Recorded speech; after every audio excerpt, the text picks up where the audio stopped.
Hello guys, how are you? David DeFranco here from daviddefranco.com with my first impressions of this, the Panasonic HC-WX970 4K twin camera camcorder. Now, don't be misled, the little camera on here, the twin camera, it is not 4K, but that should be common sense. I mean, if this was 4K, then that's the future right there.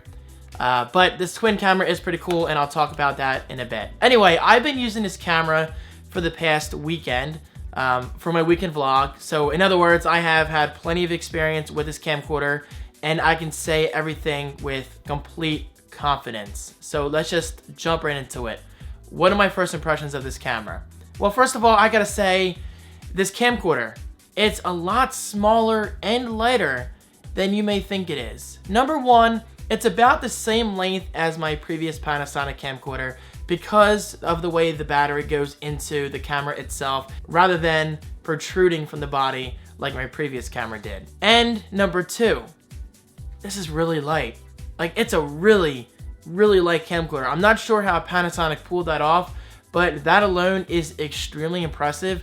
And actually, my low pro camera bag that came in over the weekend, I put this camera in there, and sometimes I had to open up the camera bag to verify that my camera was actually inside the bag. That's how light this camera is. So Panasonic, props. This thing is impressive from a weight perspective. The LCD screen is extremely sharp.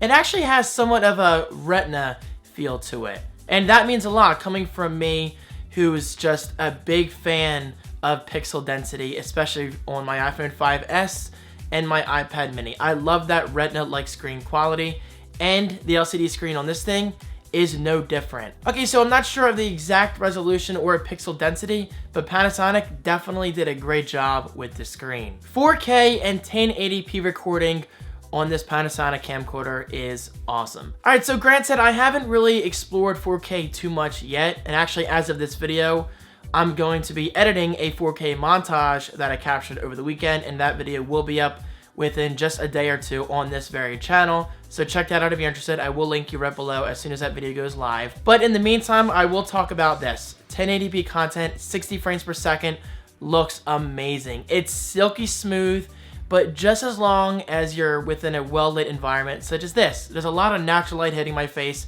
hence why I'm not using my video light right now. But the moment you step into a low light room, that 60 frames per second, it's gone. It seems like it cuts down to about 20 to 25 frames per second.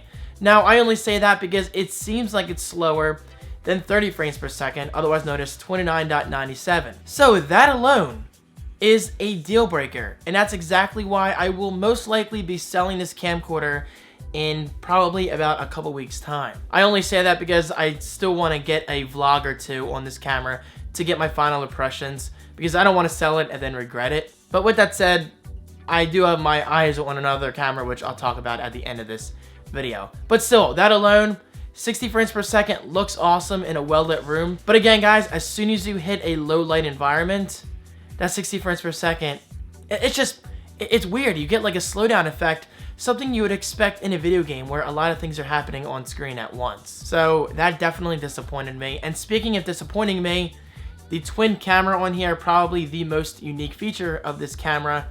It's okay. Okay, well, for one, it's wobbly. It has that wobbly camera effect, which is definitely a huge turnoff on my eyes. And number two, it seems to zoom and crop the image, which is definitely a huge turnoff for me, because if I'm vlogging like this, you know, on a Saturday or whatever, and this camera is facing me, in theory, it's a cool feature, but the camera is zooming so close that my whole head is not in frame.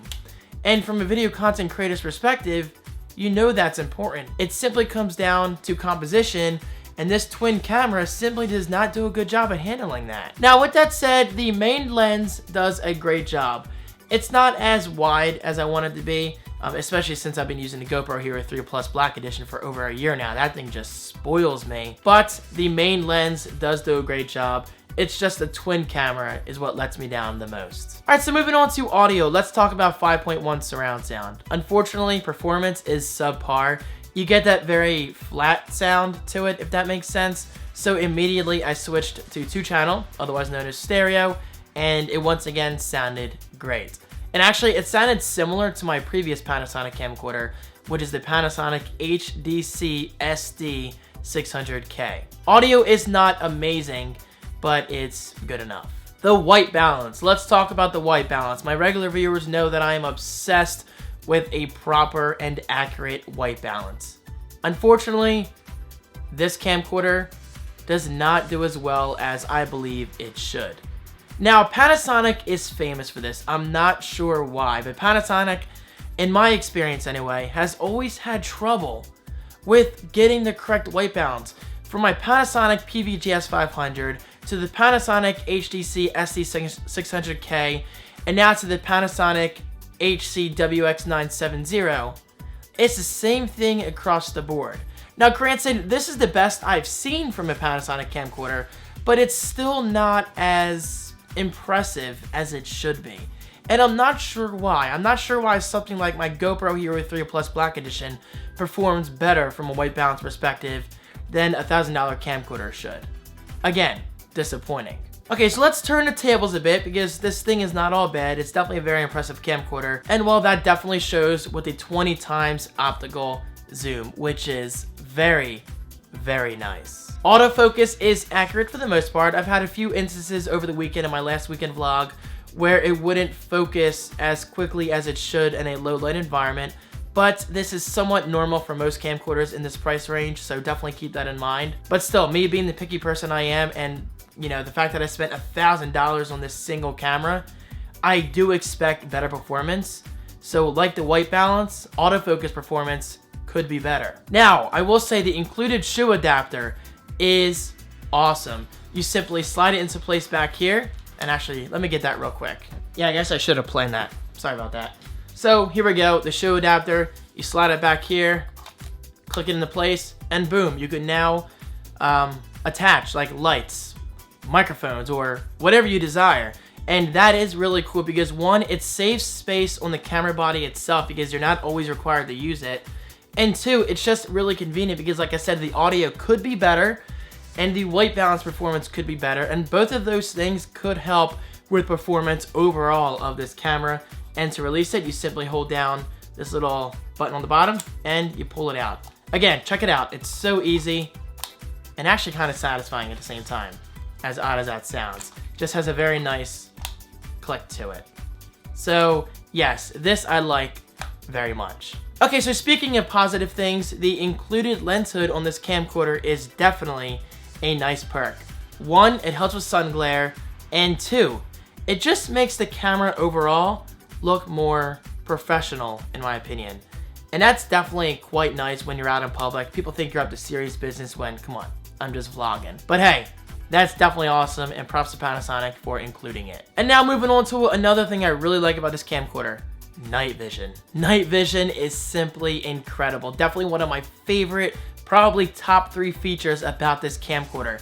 It's that awesome, and while keep in mind, this is my first camera that I've ever owned that has a true night vision mode, thanks to its built-in IR light, which is obviously naked, which is obviously invisible to the naked eye. That's what I was trying to say. But it's just a really, really cool feature, and it's something you need to experience for yourself.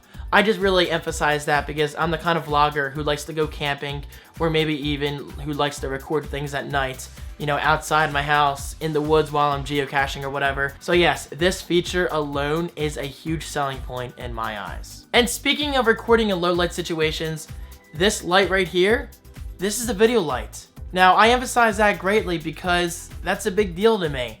This video light actually acts as just that, a video light. Whereas with my previous Panasonic camcorder, it had an LED on the front, which is cool, but you can only use it for photo mode, which this does have as well, but I never see myself using this as a still camera. I mean, I guess it's great for a backup device, but honestly, that's why I have my iPhone. That's a great, and well, actually, it's an excellent backup camera. But anyway, getting to the point, this does act as an actual video light, and that alone, just like night vision, is an awesome selling point. Okay, so wrapping up my bullet list of all these features I have listed on the camera, let's talk about battery life. I will say this, it's decent and I'm not really that upset by it. It does a good job. I get maybe about an hour's worth of battery life on average. And while thankfully charging it is very easy, you simply slide this little door and you plug in the included charging cable. Now, unfortunately, this camcorder does not include a battery charger. I'm not sure why camcorder manufacturers are getting more cheap about this, because I believe my first Panasonic camcorder ever did include a battery charger. My second Panasonic camcorder may have included one. I mean, I just know I've been using that for probably like 4 years now. Yes, it's been that long since I bought a camcorder before this one. But still, it's just odd that these camcorder manufacturers are no longer including battery chargers. It might have to do with budgets. It might have to do with saving money. I'm not sure, but hey, it is what it is. So guys, there you go, my true and honest first impressions of the Panasonic HC-WX970 4K camcorder. What do I think about it? Well, it's a very, very nice camcorder, but is it worth $1,000? Honestly, guys, it comes down to what you're looking to get out of this camera. But for me personally, $1,000, no. Which is why I will likely be either selling or returning this camcorder in a couple weeks' time. Only because I really want to go camping with this camera this weekend and maybe make another vlog or two to make my final decision. But as of this video, I am planning on selling this and using that money to get the Sony FDR-AX33, which is the same price as this camera. And yes, it has night vision and all that good stuff, a shoe adapter, boom. But it also features that floating lens. Yes, an actual floating lens, which apparently does an excellent job at image stabilization. And well, guys, actually, that just happens to be the other camcorder that caught my attention at CES 2015 in Las Vegas. So yes, it was that camcorder and this camcorder. I just happened to go with this one first because of the twin camera feature, which again, isn't that great to begin with. And well, number two, it's Panasonic. I'm generally a Panasonic fan, but this camera might be changing my mind on that. And well, with that said, I'm very interested in, again, the Sony FDR-AX33. I will link both of these cameras right below for your convenience on Amazon. So guys, there you have it, my first impressions on this camcorder. Some of you may think I'm being overly critical. Well, you gotta keep in mind, $1,000 is a lot of money. And if I'm gonna be spending $1,000 on a camera, I want to be at least 90% happy with my purchase. But as of right now, I'm within maybe the 70% range. So, there you go. Hey, at least I'm honest, and I'm not some Panasonic fanboy who's going to be blinded by the brand. So, just saying. Alright guys, there you go. I hope this video helped you, especially if you're in the market for a new camcorder. I'm not saying this camera is bad. I'm just saying it could be a lot better in certain areas. Alright, so with that said, I'm finally going to let you go. Thank you guys so much for watching. I really appreciate your support, and I will see you in my next video. Peace.